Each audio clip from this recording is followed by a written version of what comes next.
culture is not what runs through your blood. Culture is how you participate. Basically, I fantasize about what the piece has to be, and then I just follow that. Hey, how you doing? When I got back to New Orleans, the first thing that I thought I should do is make my own kind of response to this.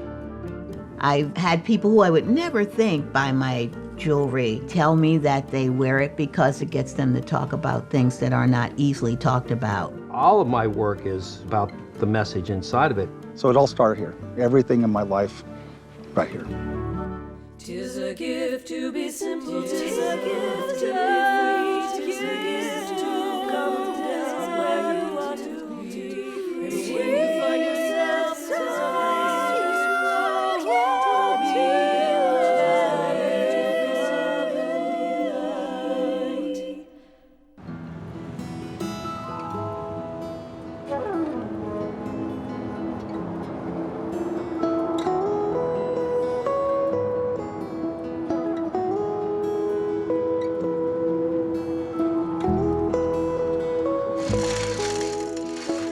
The way that I work in glass, the process itself is capturing a moment in time.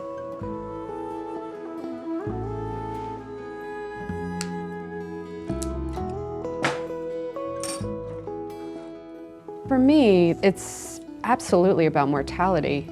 I mean, that's what makes me make art, is the, death, essentially, in a nutshell.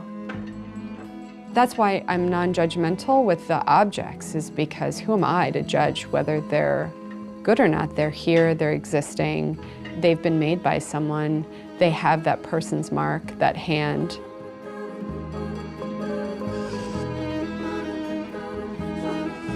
Well, for the past 10 years, I've been focused on working in the still life tradition.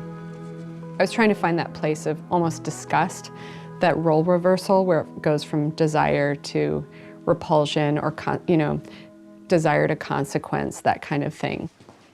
One way that I approach the work that gives me a beginning. I usually end up doing something that is very repetitious, like glass cutting, or I'll go blow glass for the day and I'll just make objects that I know that I'll need, that I can use. I call that a vocabulary of objects.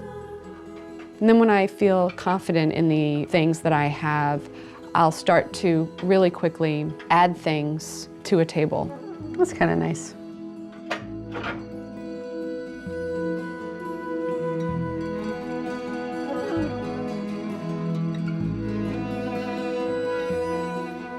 My compositions are three-dimensional drawings. That's how I work. As I'm composing, I'm looking for form, line, texture. I'm also looking for reflection or density of materials.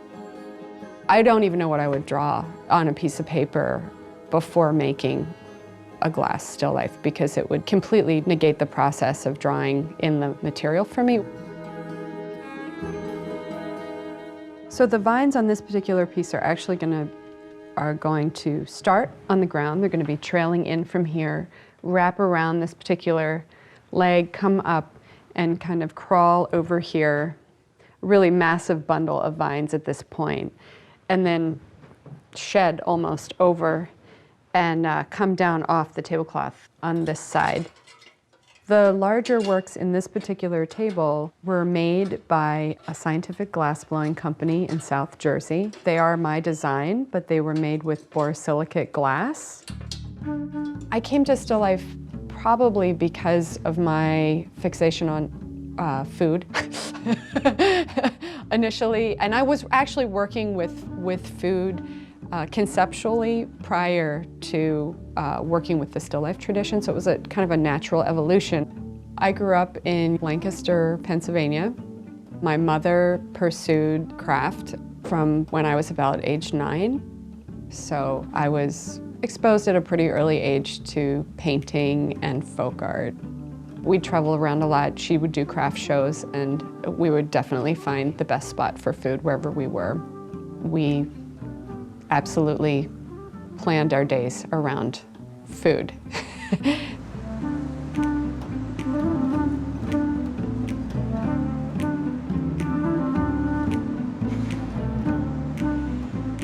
Essentially, we're going to try to make 2 topiaries today. The topiaries are basically fused together. I'm thinking like grapes, bananas, pears, peaches. Maybe we'll make like a melon for the bottom. Or I was also thinking maybe I'll make a quick dead bird or something that goes kind of on the bottom of the piece. So we'll build this piece. Just for your information, we're going to be using an oxyacetylene that may, in fact, like scorch the glass in places, and I'm totally okay with that. I think that's awesome. All right, let's try this. Head towards the, yes, thank you. Urban Glass was founded in 1977. We serve all of the creative community, artists who work primarily in glass and also artists who have never worked in glass before. Beth Lipman came to Urban Glass in the late 1990s. I think she was here for about 4 years. She started out as a teaching assistant, eventually became a teacher herself, and then went on to become the director of education. Because Jeremy had to get reminded. I always, until very recently, had a job as an arts administrator. That really fulfilled this need of being involved in community and coming together with the community to get something done. And that's very similar to working in glass, working in hot glass. You need a lot of people sometimes to make things that you can't make on your own. And that's really a humbling experience, really wonderful. Ooh, that's nice. So Leo, I'm gonna shape after this. Okay. One of the projects that gave me the clue that Beth was somebody really special. I mean, we're very close. I invited 15 artists that I knew who were connected in some way or another with Urban Glass to choose an artwork on public view in the Brooklyn Museum and make a work in glass that commented on that artwork. And Beth was one of the artists I chose to be in that exhibition. I was just naturally drawn to the Severin Rosen Still Life with Fruit painting that they had in their collection.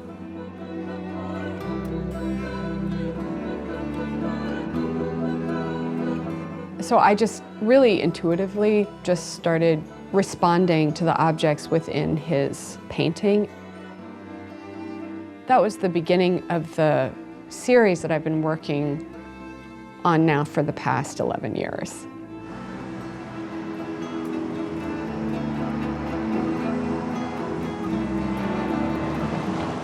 My primary gallery is Heller Gallery in New York City, and I've been exhibiting with them since 2000. After this, you should be able to just let it disappear.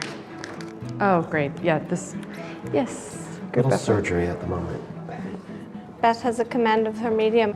For me, it touches on issues that, are very close to my heart. Things that have to do with material culture, things that have to do with history, questions of feminism and other issues, commenting on the history of art itself. One of the most seductive qualities of glassmaking, utilizing hot glass, is this great visual performance. There's the choreography involved, there's the danger, the molten glass, this creation from a primordial soup. But too often, people who gain command of that process get caught up in the sound and fury without knowing why or what else it could lead to. I think Beth epitomizes the artist who knows how to make all of that signify something. It's a nice pair.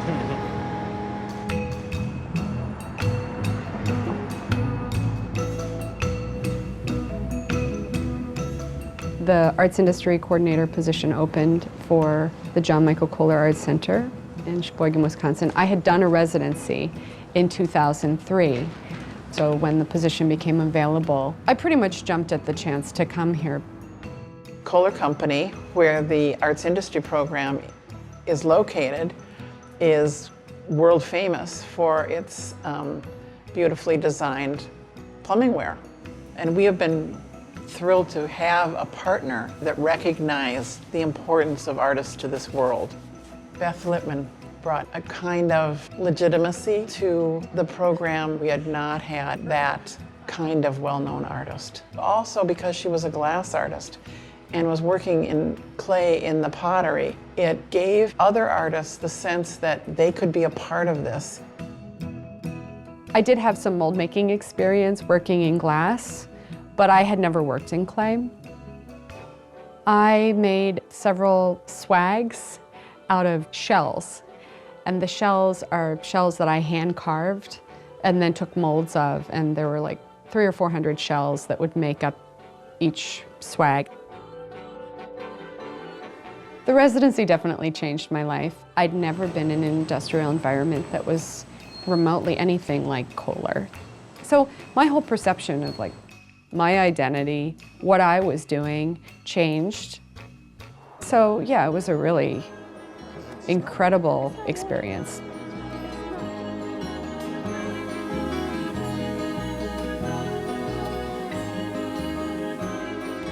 And the bowl of fruit. For the past year, my husband, Ken Sager, and I have been working full-time in the studio. So Ken is the studio and business manager, thinking about a vertical photograph. He's an incredible maker himself, but has really no interest in pursuing art in the public realm. I make strawberries, raspberries, everything, chain, leaves, flowers. I did a whole trillium thing. Dead birds. Beth does a lot of still lifes with dead birds. Beth will actually start to design the still life and put it together, and then she'll come to me and she'll say, what do you think? How does this read? Walk around it, and she'll tell me what she's looking for. Working in this tradition, I have chosen to work in an already established vocabulary of meaning. The objects historically were very kind of supporting roles in the painting for primarily religious iconography. During the Dutch Golden Era, when the still life really took off, those figures and those religious narratives, were completely eliminated from the paintings, and all that remained were the objects. The transience of life is really it's hugely important to me. I think that's what keeps driving me to use the objects, because they will exist when we do not.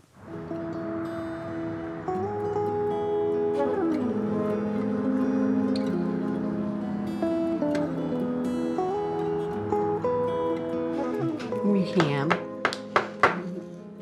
You want blueberry? Hey, should we get that from in front of you here before you get it all over? Having my girls forced me to choose. Actually, it's bizarre to say, okay, I'm gonna try this. I'm gonna stop working in a day job and just make my work and see what happens. It really was the absolute opposite decision of what I thought I would possibly have to make. The thing that I think about a lot is I never want to be too comfortable in what I'm doing. I always want the work to be moving forward. So I guess for me, it's like that, it's a fundamental belief. If I'm just true to the work, and as long as I keep being given opportunities to make the next thing, which is not exactly like the last thing I've made, it's really it's unbelievable to me. So I don't trust it in some ways. I'm not quite sure what's happening here. It's the Bermuda Triangle effect of Wisconsin. Like I'm in that spot. I don't know how I got there. So I can't move. I have to stay right here.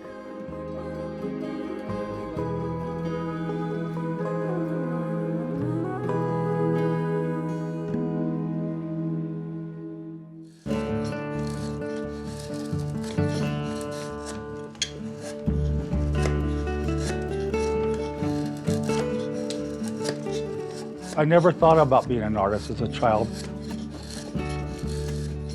I wrote a paper when I was in 3rd grade. What do you want to be? I want to be an archaeologist.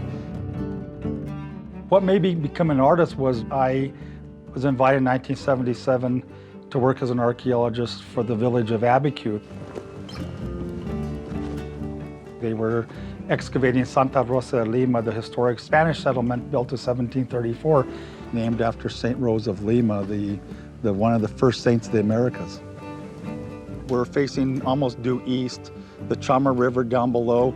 And what I see down here and what we excavated and mapped is there's an entire Spanish village. As I was working there, I was reading the Spanish colonial documents. And I became fascinated with the descriptions of the saints, the Santos that they had in the church. I started doing research, and then I thought, well, I'm going to paint one of these for myself. 1978 was the first one I ever painted. And I started painting for people just out of pleasure. And I had this kind of epiphany that somebody should do something about creating the original style of Santos. How do they make pigments? How do they make dyes?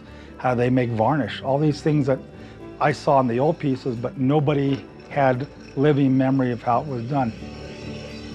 So literally, that's been my journey for the last 32 or 33 years, is literally trying to find out how my ancestors were making Santos.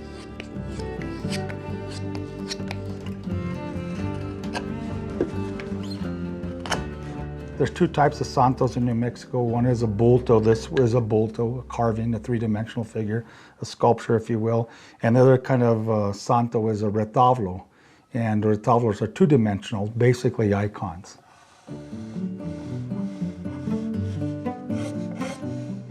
When I was first starting to do this 31 years ago, of course I was using acrylics because I didn't have all this knowledge. And I soon realized within a couple of years that if I was really going to be true to the authenticity of New Mexican Santos, that somebody had to reinvent the wheel. And I had a degree in archaeology, but I was also forced in a very wonderful way by my advisor to take a minor in biology and chemistry. And more than anything else, it was a class in mineralogy that really made me understand this. I'm painting with about 27 colors. All the pigments I make, I start from scratch, but most of the colors are straight from the earth.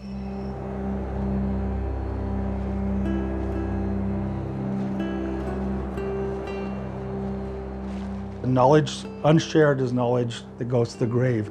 And I always tell people, if I share this, somebody will learn it, somebody will pass that to somebody else. This is a majestic place. It's been used for thousands of years by native peoples. Hispanics came down here to get this clay, and they used it to paint wainscotings on their walls.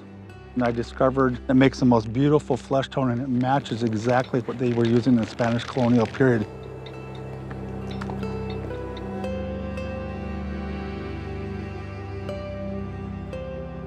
And I'm constantly learning. I'm literally learning every day. There's something I discover, a new color that I've been looking for, that I've seen on an old Santo, and I think, oh my gosh, how did I miss that? There it is. It's been staring me in the face for years.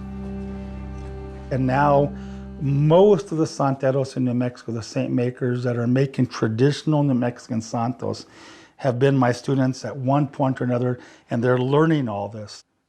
I always tell them, you need to have a foundation. If you have a base, understood what your ancestors were doing, then you can move from there. This is one of my favorite brushes. I've had this brush for 30 years.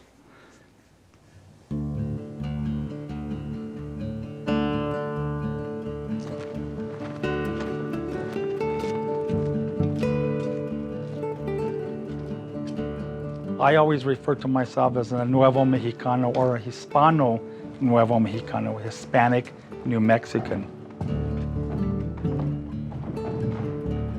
What's important for people to realize that don't know anything about Hispanic or Hispano New Mexico is we've been here since 1598. Long before the Hispanic people or the Spanish arrived in the New World, I had ancestors that were living here. The Pueblo peoples that were here that run in my blood, the Athabascan peoples, Navajos and Apaches. In New Mexico, the Indian culture and the Hispanic culture are intertwined. There is no division. It's very hard to separate the two. Dios, que nos dejaste la señal de tu divina pasión y muerte, sana santa en cuerpo envuelto tu cuerpo santísimo, cuando por ser fuiste bajada a la cruz, concédenos, Señor, what we think of as New Mexico culture is a huge mixture of Spanish traditions, of Pueblo traditions, of Athabascan, Navajo, and Apache traditions, of even later Comanche traditions that all came together kind of in this one unique place. Abiquiu as a settlement certainly predates Spanish arrival. Today, the Pueblo name stands for both kind of a physical community. It stands for certainly a confederation of the 19 Pueblo tribes, and also it's become really a ubiquitous name for the people themselves. Such a good day. Charles Carrillo Saints of the Pueblos exhibit that we currently have exhibited here at the Cultural Center really brings together in a way that I really haven't seen in many other exhibits the interconnectedness that exists and certainly existed between the Spaniards, between the mestizos and the Pueblos. So what I did here was I created 24 images, 18 of which are the current living Pueblos that exist today, and 4 Pueblos that are represented as ancestral Pueblos. This is one of my favorite pieces in the show. I love the story of St. Dominic, but more important than that, it's just the simplicity. His colors are basically white and black. And the border motif for the Pueblo of Santo Domingo is this is a classic border motif with these tulip-like, flower-like design motifs. So this is Saint Stephen of Acoma, or San Esteban de Acoma. And I love this piece because this is an Acoma pottery design that was based on a pot that was made sometime around 1910. Of course, the blue that I mentioned earlier, which is a celestial kind of color, not the yellow that we typically associate with halos.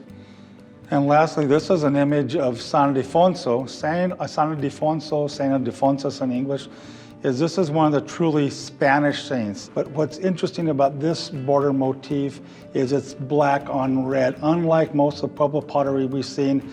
But I love this color combination with the stark red and black, and then this brightly colored saint in the center.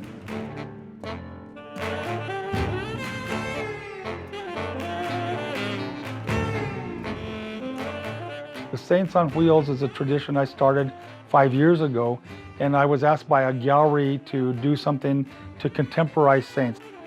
I had to realize that some of this was tongue-in-cheek. I was playing with putting saints driving vintage automobiles, but doing it respectfully. I'm always trying to find the right mix of vehicle and saint, because the bottom line is the saints on wheels tell the same stories as the retablos do. They're made to tell stories, so I have to have the attributes and the iconography correct. But it's 5 years old now, and I've done close to 300 vehicles.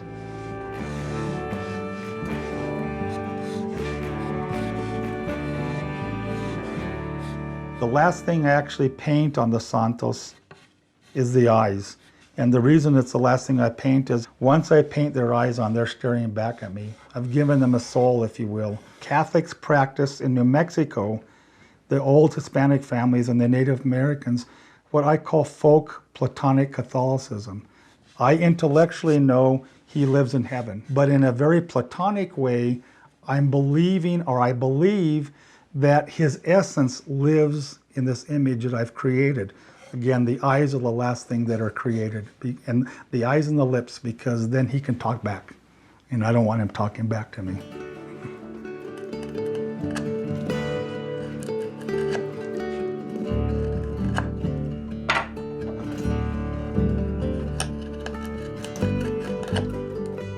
Really, the art is important because it is a way to talk about what is often a difficult history.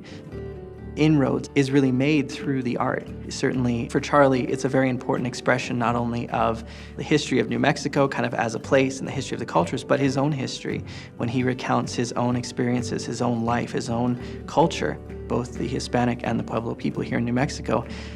Shares a lot of similar feeling, and that's really built out, again, 400 years of history of fighting and coming together and becoming really New Mexico as we see it today.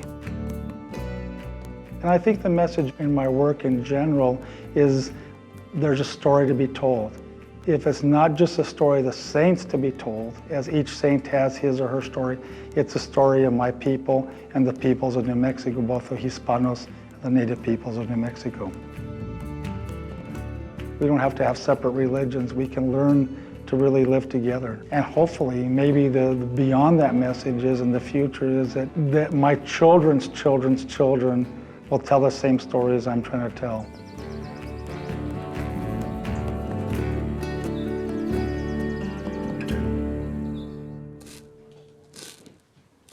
Carol, you can come on in.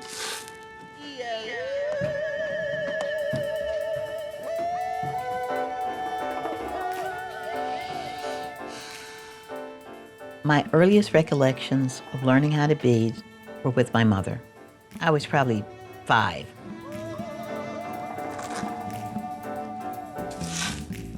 If you got a hole in your shirt, or if you had towels in the bathroom that had any spots, they were embroidered, crocheted, or beaded. Beads are purveyors of light. Translucency is always my quest.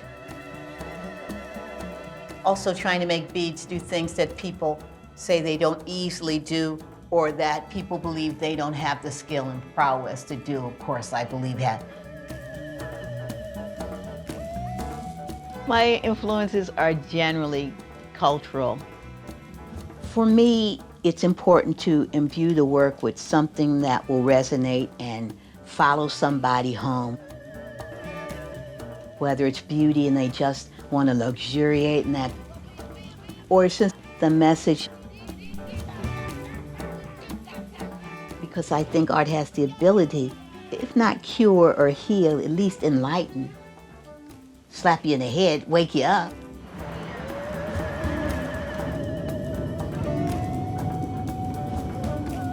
My first library that I went to was built in the 50s, remember, Harold? Mm-hmm. And I've been going there since I was in elementary school, and my mother and I exhibited there. I've lectured there. Wow. I'm a community girl. When I first met Joyce, I saw her in a festival on Johns Hopkins campus. And I began to talk to her because I thought her work was so compelling. A few months later, my husband and I were sitting out on the front step, and he looks up and says, "Joyce!" And I said, "You know her?" And he said, "Yeah, I was in school with her." Well, from then on, we became best friends, and we were like glue, and it's been over, oh my God, 35, 40 years. Why am I so much in love with Baltimore? Because of us having a long history of African Americans living here. Part of it is like, I think we ought to stay where the fight is.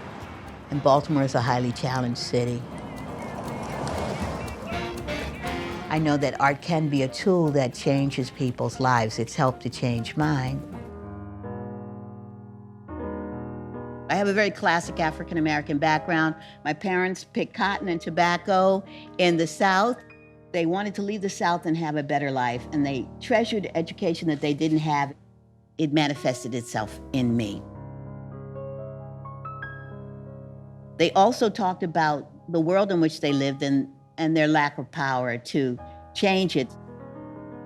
So my work is about the political and social institutions and the trials that we're experiencing in life.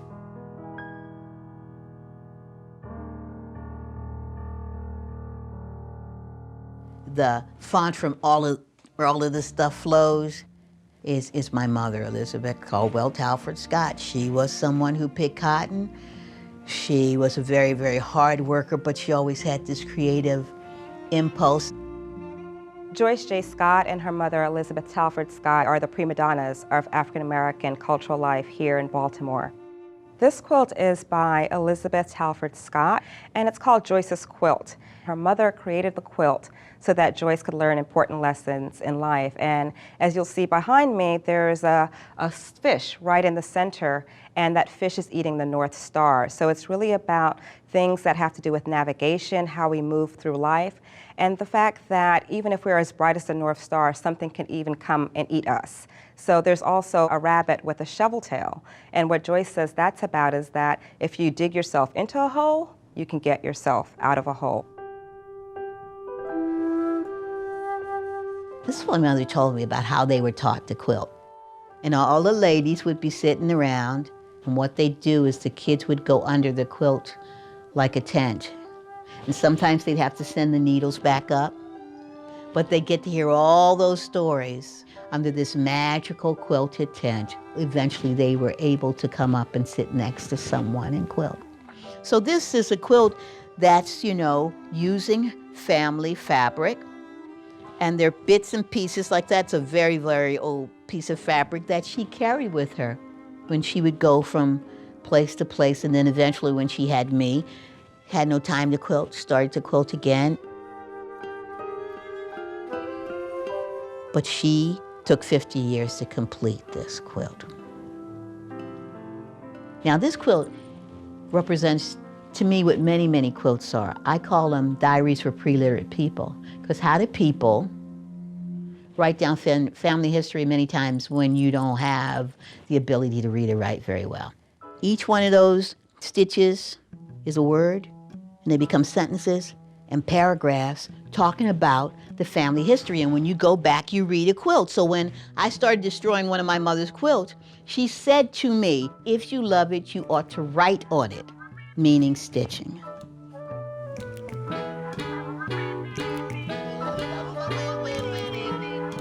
So crafts are epicentral to what I do, because I'm listening to my mom tell me those stories, and they're not just stories that talk about my family history, but they're primers on how to start making artwork that matters.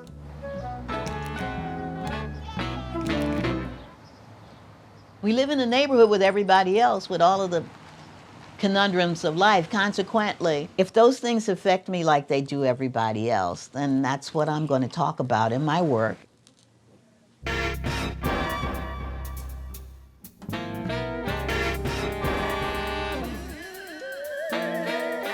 Some things are very theme-oriented, like race, death, female problems, whatever. But other things are just either for beauty or just some kind of geometric thing I'm going through in my head.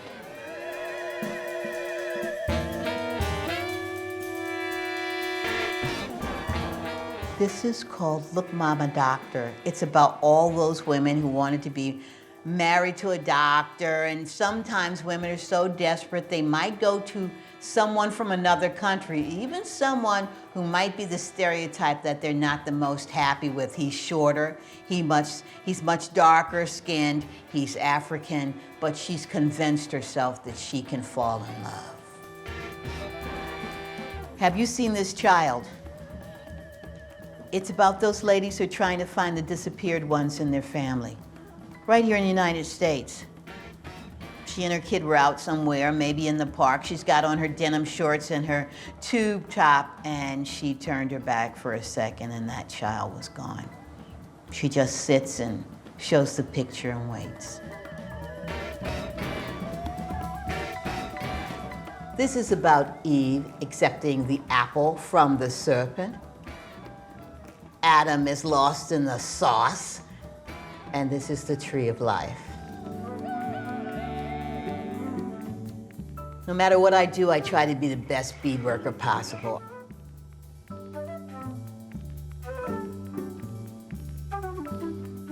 A lot of this has to do with my being a hoarder collector. The whole point is like nature and other people and happenstance and everything makes stuff much better than I do. You know, there are life forces in all of this stuff. My appreciation of life and my appreciation of my ability to make art comes from taking things that people would consider to be the lowliest of materials and watching them shine and watching them tell me what to do. I must submit to my materials. They do not submit to me. Now, if anybody knows my personality, they think that's a bald-faced lie, but it's the truth. Things that others would think are worth a penny might be worth $1 squillion to me because it opened a path for me to create. I think the issues that are most important to Joyce and that are evident in her work is, where does prejudice stem from? We're at the Baltimore Museum of Art, and this lobby that we're in right now at the museum held a major installation that Joyce did dealing with hate crimes. Joyce J. Scott, kicking it with the old masters, literally took over the whole museum. Before you are seeing the museum's wonderful Matisses or Degas or their Warhols in their collection, you really were confronted. Joyce had an installation that went from the ceiling to the floor of all of these blown glass heads that were dealing with hate crimes. And the opposite corner over here stood Rodin's The Thinker, above which Joyce created this amazing lynched figure made of beads. Rodin, in creating The Thinker, its original placement was at the top of his Gates of Hell. And so Joyce's lynched figure, which hovered over it, really made us think about how hate leads to racism and other kinds of criminal activity.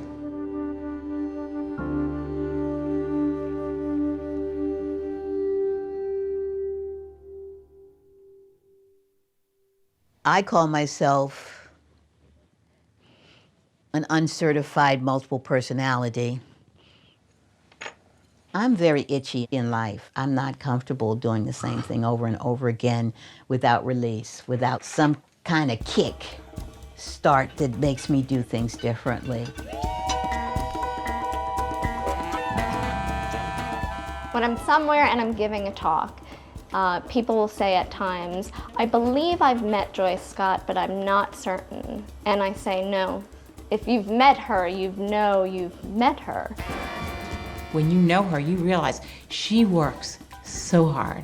She is so committed. Her life, from the minute she wakes up in the morning till that 1 hour that she sleeps at night, because I'm convinced she doesn't sleep, she's so committed to her art, to her community, and to herself as an artist. Okay, so he's smooth, he's saying. And she gets up and she goes out and she meets people and she, teaches and she lectures and she sings and she does all these things that are real life things. She just packs them all in a really tight amount of time. Get the metal and flatten out where her fingers are, please. So when I'm asked what I am, I think that the fact that I'm a bead artist who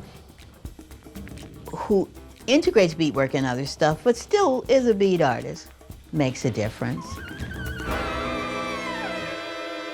I personally believe as long as we refuse to talk about race, we're going to have a lot of problems. I do have anger about it, and one of the great ways that I deal with it is to make artwork that allows, in fact, beckons people to come to it. I want it to be so beautiful that they can't stop staring at it. And as they see it, they have to figure out what that issue means to them. Cracking the door just a little bit. Okay, now you should flatten the top a bit. It's clear. Yeah. It's all about trying to convey the message in its best form. So if visual doesn't do it, the music might. And if music doesn't, maybe theater might. Inhale. Exhale. And now I believe in life. Defend and agree with life. I starting to breathe.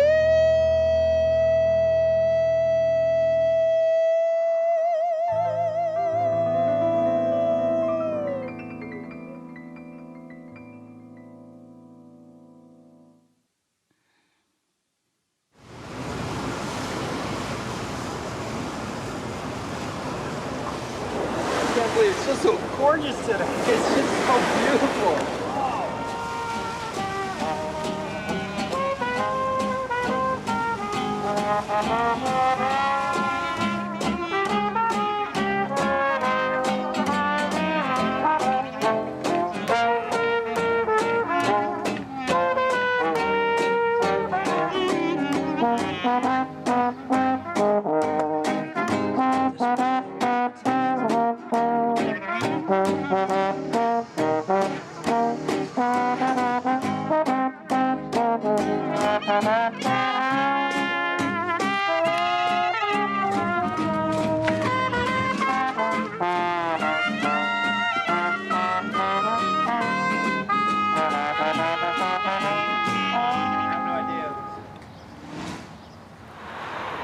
Tom is celebrating his 40th year as a practicing metalsmith artist. He wants to emphasize the importance of artists and the dedication that it requires to devote yourself to that. It's about the relationship of making something and bringing that out from your heart. My style that I became so well known for, which I call techno-romantic jewelry objects, was originally based on found objects. But then finding the found objects on a regular basis became problematic. And so I started thinking about what it was about a found object that made it so interesting to people. And I said, well, maybe I can actually invent a design system whereby I make objects that appear to be found. Maybe I can develop what I call a design vocabulary that could be infinitely mutatable into a line of jewelry objects. And that's where it all basically came from. All of this work in this drawer is probably from the early to the mid-70s. At this time, I was kind of exploring etching and enameling. And then I discovered a really important device for me, which was laminated plexiglass or acrylic. This was a pivotal period for me because I was transitioning from being a kind of a traditional neo-Scandinavian kind of silversmithing approach to what I do, to more of this found object kind of approach.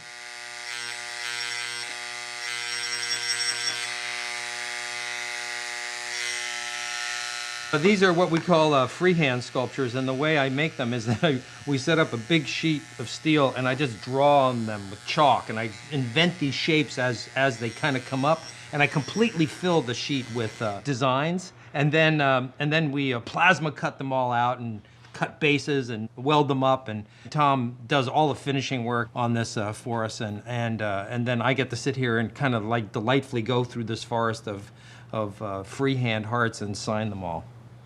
It's really a lot of fun for me. The heart shape has become kind of cliched. It's been cliched by commerce. And it was also transmuted in the medieval times from being a pagan symbol to being a contemporary kind of religious symbol. So I've done a lot of research in that realm, and I believe that that heart form is really kind of a fertility symbol. It's really a sexual symbol, and that's why I believe the image and the knowledge of it was suppressed by the church in the medieval times, and they kind of turned it into a romantic symbol. There's a history of the church always kind of taking over the pagan symbols in order to transmute them into their own usage. But when I apply my design thinking to it, they become techno-romantic hearts, and sometimes they actually have a sense of humor about them. So, you know, and so I'm trying to make people understand that the heart is, you know, it's full of life. It's really full of life, you know, and that's what I love to do. And then I did one, which is really hearkening back to the whole techno-romantic system here, where these are lots of found objects here. There's gears from clocks, and there's parts I found on the street, and there's glow-in-the-dark plastic and printed circuit boards, and all of the stuff that people always associate me with. The heart form is totally unique, totally unusual, and so many other artists are disinclined to use it that for me it's become kind of my, you know, my particular symbol that I'm associated with, and I never, ever get tired of using that form.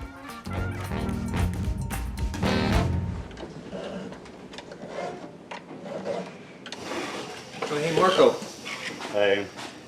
Oh, this is cool, man. How did you get in there so tight? I use that X-Acto knife. Very nice work. Really wonderful. I used to have a store in the French Quarter, and Tom would come in, and he'd have these girls with him with these cool earrings, and I saw these earrings. I thought, wow, that's really cool. And I kept asking him, I want to do that. I want to learn how to do that. So I just bugged him until he hired me. I started from the bottom up. Project, so it's going to turn out real nice. Thanks for all your help. All right. Okay. Can I keep these just to make sure? Okay.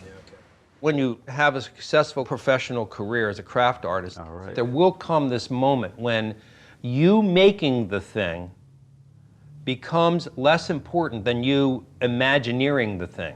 In order for it to benefit other people around you, you kind of have to move on to the point where you train people to make things the way you make them.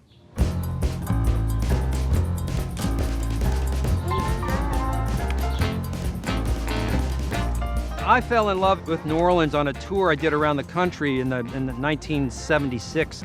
I'm a New Orleanian now, you know. Yeah, I still talk like a Yankee, but this is my home, and I miss it when I'm away from it. You know, New Orleans is a place where many different people came together years ago, thousands of years ago. It's Choctaw territory. You're standing right in the middle of this cemetery. This is some of the ceremonial ground that they had here. So this is a very spiritual place, and that's where a lot of human cooperation had to take place. There was some negotiating that had to happen to survive in New Orleans.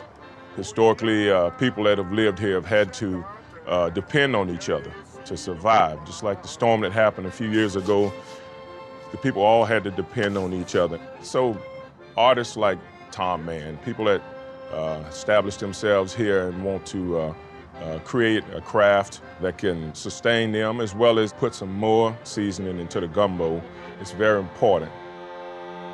This is really fun. I've been designing these pieces on the computer and having them cut with laser cutting from a local architectural model building company. I don't really see myself very much anymore as a jewelry designer. I see myself as a sculptor who makes jewelry to support his sculpture habit. These are devices that kind of define space, what I call space frames.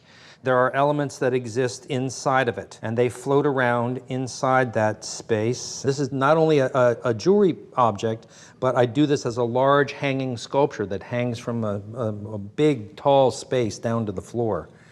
And I had a show here in the gallery one time where I had 3 of these hanging down the middle of the space. It was really cool.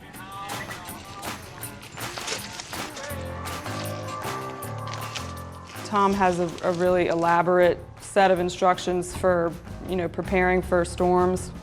Every year for the 5 years before Katrina came in, I was a nutcase about preparing for the storm. And you can ask my staff, I drove them nuts every year doing pre-hurricane season preparal. And we're threatened so often that we've actually had to go through and do the drill several times, and it shuts down business for a few days. I had food stored in the studio, and I had my kayak on the roof, and I was ready for when the storm would come, and I'd be here to be able to document it, witness it, experience it. Well, where was I? I was doing a crafts fair in Chicago instead. I watched Katrina come ashore on the laptop in my booth at the show. In the meantime, the only people who could get in there to do anything were Angel and Mark, and they basically saved the building along with some other friends who put up the boards and everything. But I missed it. I missed having that experience and had to watch it on CNN. I was already having survivor guilt at that point because I wasn't here to help or be part of it, I'd come back to New Orleans with a mission.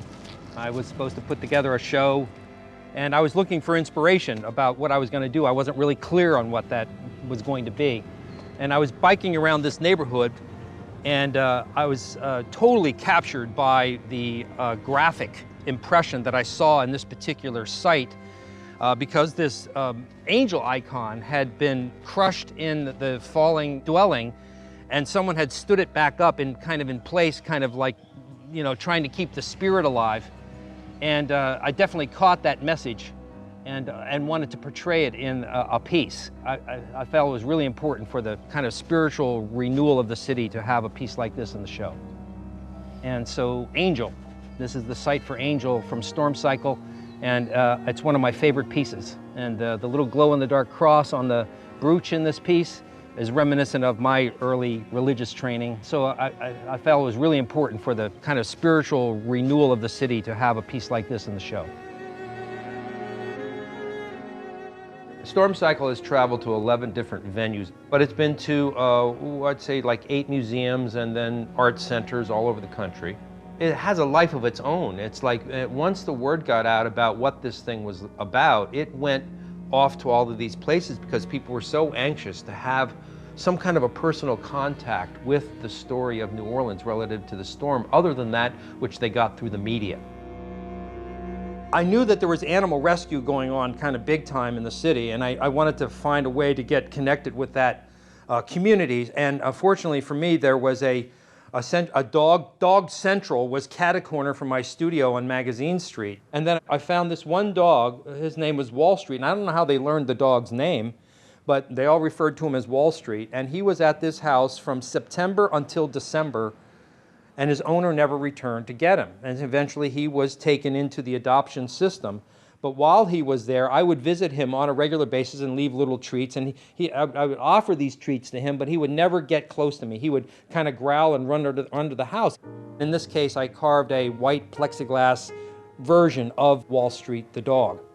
That piece is very poignant for people when they see it in an exhibition, of course, and because a lot of dog lovers out there. Now, I hardly ever use the word craft artist to describe myself. I just use the word artist. To me, being an artist is about expressing yourself and manifesting objects out of your creativity that other people acknowledge as being important to them in some form or fashion and are willing to support your efforts to continue making them.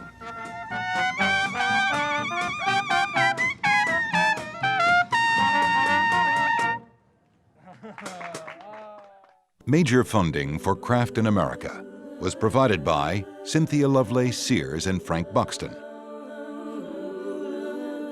L.L. Brownrigg,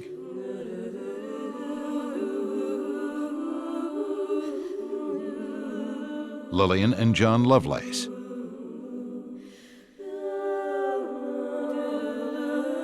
the National Endowment for the Arts, Wingate Charitable Foundation, Stolaroff Foundation. Additional support was provided by the following: